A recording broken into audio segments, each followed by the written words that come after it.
Петербургский международный экономический форум – это главная деловая площадка в нашей стране, которая собирает тысячи представителей бизнеса и органов власти из разных государств и регионов России. Здесь заключаются соглашения и обговариваются детали по реализации самых амбициозных проектов, которые должны изменить жизнь в будущем.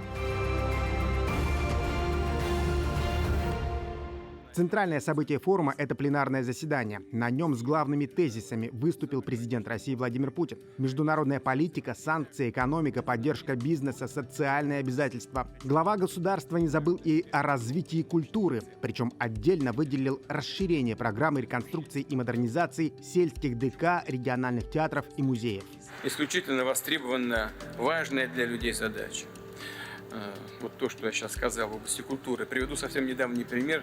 В ходе награждения медалями Героя Труда один из награжденных из Якутии, Владимир Федорович Михайлов, в закрытой части прямо попросил помочь со строительством Дома культуры в его родном селе. Конечно, мы это обязательно сделаем.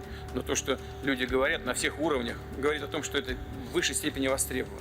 И, конечно, меня, наверное, как и всех якутян, обрадовало, что практически в речи президента был упомянут конкретно только один человек, это Михаил Владимир Африканович, который как раз поставил вопрос о строительстве сельского дома культуры в селе Крестях. И президент правильно отметил, что это вопрос, который касается на самом деле всего села. И если мы говорим о развитии села, то должны ставить вопросы и о культуре в селах, и поэтому программа будет целая создана по поддержке строительства и реконструкции сельских домов культуры. И один из первых таких объектов, я уверен в этом, появится у нас в Крестях. Удивительным образом на Петербургском форуме, который признается главной деловой площадкой, много времени посвятили вопросам сохранения культурного наследия. Причем говорили, какой экономический контекст может быть в этом направлении. Эксперты видят выход в развитии креативной индустрии. И в Якутии есть успешные примеры, о которых говорят по всей России. Якутия, в данном случае законодатель, так сказать, этого движения, можно сказать, потому что никогда не проходит ни одной панельной сессии, дискуссии и так далее, где бы Якутия не вспоминалась как, по крайней мере, в том, что связано с кино, уж точно здесь пальму первенства все дают, тем более, что со временем я просто вижу, как регионы на моих глазах, то один, то другой приходят к выводу, что они будут развивать киноиндустрию. Но Якутия уже далеко впереди, есть регионы, которые только-только к этой мысли подходят, и Якутия и Татарстан, кстати говоря, они уже нашли ответ, где и как в этой сфере они развиваются. То есть они нашли уже точки, они уже понимают, в каком направлении. То есть они проделали большой путь. Культура Якутии вдохновляет не только экспертов, но и мастеров из разных регионов. В этом году у форума появился и свой талисман. Посмотрите на эту огромную карту. Ее размер больше 20 квадратных метров, где каждый регион вышит вручную. И, конечно же, бросается в глаза Якутия. Здесь представлены различные символы. Это и Алукмас, обряд Алгыс, Серге. И представляете, для того, чтобы воссоздать наш регион, потребовалось больше месяца и 32 мастерицы. В скором времени эта карта отправится в путешествие по нашей огромной стране, и будем, конечно же, ждать ее и в Якутии.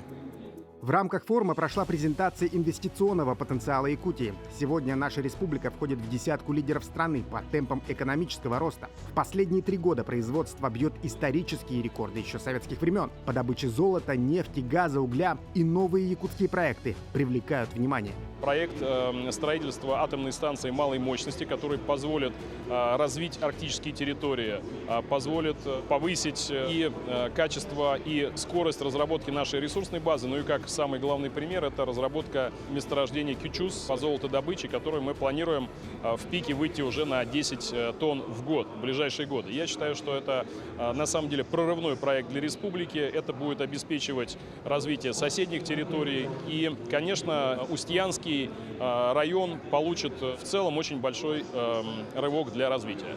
Причем инвесторов республика ищет не только в России, но и за пределами нашей страны. На полях Питерского форума делегация Якутии провела переговоры с послами сразу нескольких иностранных государств. Так, представители КНДР заинтересованы в возобновлении сотрудничества в сфере угледобывающей промышленности. Интерес к поставкам полезных ископаемых из Якутии проявляет и Вьетнам. Я впервые встречаюсь с делегацией Якутии, и это очень интересный регион. Мы наметили сразу несколько направлений для дальнейшего сотрудничества. Оно может быть самым разнообразным и в сфере промышленности и туризма. Обговорили вопросы, прежде всего, сотрудничества в сфере промышленности, также угольная тема. Сегодня вьетнамская сторона заявила заинтересованность в покупке угля в Якутии. Заявляют объем примерно 10 миллионов тонн ежегодно. Мы сейчас совместно с нашими угольными предприятиями рассматриваем запрос вьетнамской стороны и, соответственно, будем дальше над этой темой работать. Также есть запрос от вьетнамской стороны в поставках драгоценных камней и драгоценных металлов для, прежде всего, ювелирной промышленности Вьетнама. Обговаривались вопросы расширения сотрудничества в сфере туризма. К сожалению, на сегодняшний день прямого авиасообщения между Вьетнамом и Республикой Саха-Якутия не имеется. Но надеемся, что в том числе и с помощью вьетнамских авиакомпаний высокий туристический сезон организовать чартерные рейсы для того, чтобы якутяне имели возможность провести время своего отдыха во Вьетнаме.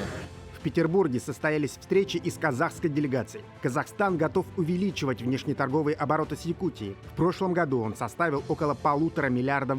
Приоритетные направления – это экспорт топливно-энергетических товаров, ювелирных изделий, экологически чистых продуктов питания. Состоялись и переговоры Айсена Николаева с послом Индии. Эта страна для республики один из важнейших торговых партнеров. Главные сферы взаимодействия – фармацевтика и алмазная промышленность. А Индия сегодня как раз показывает, что она, несмотря на все давления западных стран, сохраняет дружественные отношения с Россией, готова работать, готова инвестировать. И вот мы как раз обменялись предложениями совместными по реализации тех или иных инвестиционных проектов и проектах, в том числе и в области культурного сотрудничества. Вот, кстати, сейчас СЭХ Олонхо будет, и СЭХ Туймады, и в них в рамках фестиваля «Шедевры ЮНЕСКО на земле Олонхо» как раз индийский театр санкрийский, он примет участие. Это тоже очень такой важный культурный шаг со стороны Индии по отношению в целом к нашей стране. Во время форума якутская делегация встретилась и с представителями ДНР. Два региона уже плотно сотрудничают. Наша республика помогает братскому народу и взяла шефство над городом Кировское на Донбассе, где сегодня необходима помощь в подготовке к зиме. Вопрос, наверное, в том, что город не так серьезно пострадал относительно от обстрелов, но город пострадал от бездействия. После развала Советского Союза подобные малые города, они финансировались по остаточному принципу, а по факту никак. Соответственно, серьезное внимание нужно уделить как раз инфраструктурным объектам, водопоставкам, водоотведению. То есть и подготовка к зиме является одним из основных вопросов. Ну а дальше, наверное, целый пласт взаимодействия, то есть поддержки, то есть уже с Александром Сергеевичем мы уже обсудили, и все это будет уже решаться в рабочем порядке. Поэтому наша благодарность и руководству Якутии, и, конечно, жителям Якутии за такое теплое, не безразличное отношение к Донбассу.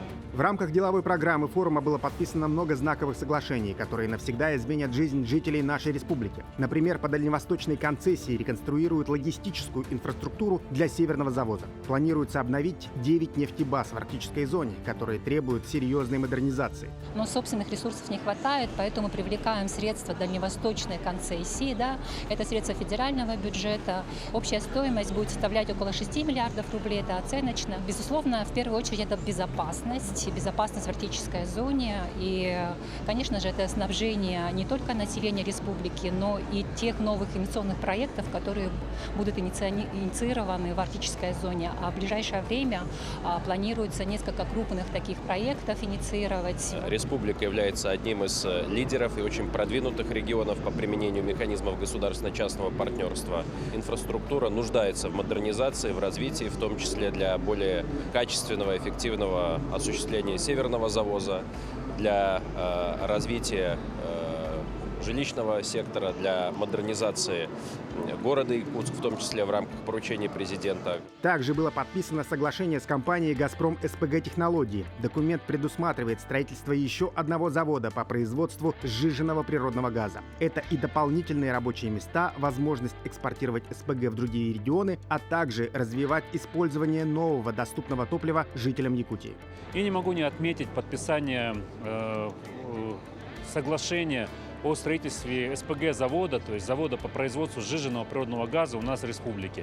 То есть сейчас у нас уже определены площадки, мы выберем из них конкретную, будем понимать объемы газа. Это все в рамках, опять-таки, поручения, которые глава республики нам давал, разработать программу СПГ, построить завод, и мы понимаем, на какие котельные, в какие районы, какие виды транспорта у нас будут использовать. В рамках переговоров на площадках форума были достигнуты договоренности по газификации южных районов Якутии, строительстве новых социальных объектов и прокладке оптоволокна в самые отдаленные арктические районные центры. Вот, обсуждали несколько проектов, обсуждали большой проект по строительству волоконно-оптической линии связи для того, чтобы обеспечить современными услугами, прежде всего, доступом в интернет, мобильным интернетом жителей северных территорий Якутии. Вот, будем выходить на подписание соглашения и запуск этого проекта. И у нас будет бюджетное федеральное финансирование, республика тоже будет софинансировать, и оператор связи. Соответственно, до конца 2025 года вся республика будет покрыта оптоволоконными линиями. Ну и Максут Игоревич сам сейчас сказал, что вслед за этим даже сотовые операторы построят связь 4-го поколения 4G. И вот это будет, наконец-то, цифровое равенство во всей арктической зоне, то есть связь в Чукурдахе или в Черском не будет отличаться от связи в Якутске, а может быть даже чуть лучше. Поэтому это супер новость, я считаю, что это большая победа на полях форума. Еще одно центральное событие форума – это объявление рейтинга инвестиционного климата в регионах. То есть, насколько бизнесу комфортно вести дела. Якутия вошла в топ-13. И это результат той работы, которую планомерно ведет правительство региона по снижению административных барьеров для предпринимателей. Да, мы уже 4-й год сохраняем положительные позиции в рейтинге. Для инвесторов, которые хотели бы вкладывать свои средства в регион, это, конечно, показатель, и мы надеемся на привлечение более широкого круга инвесторов. В этом году была интеграция вместе с индексом административного давления в части контрольно-надзорной деятельности. Тем не менее, мы попали в топ-15.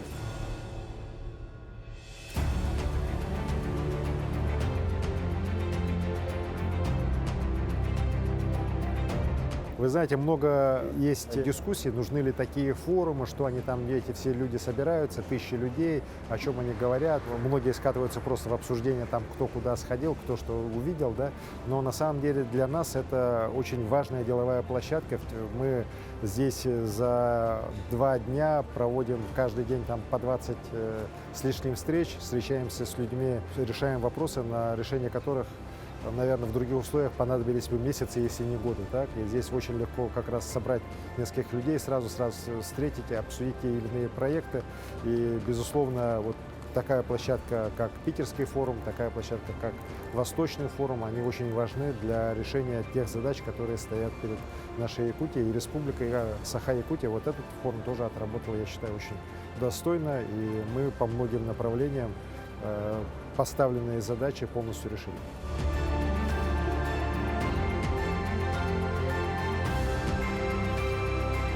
Максим Кардозу, Виктор Олесов, Санкт-Петербург.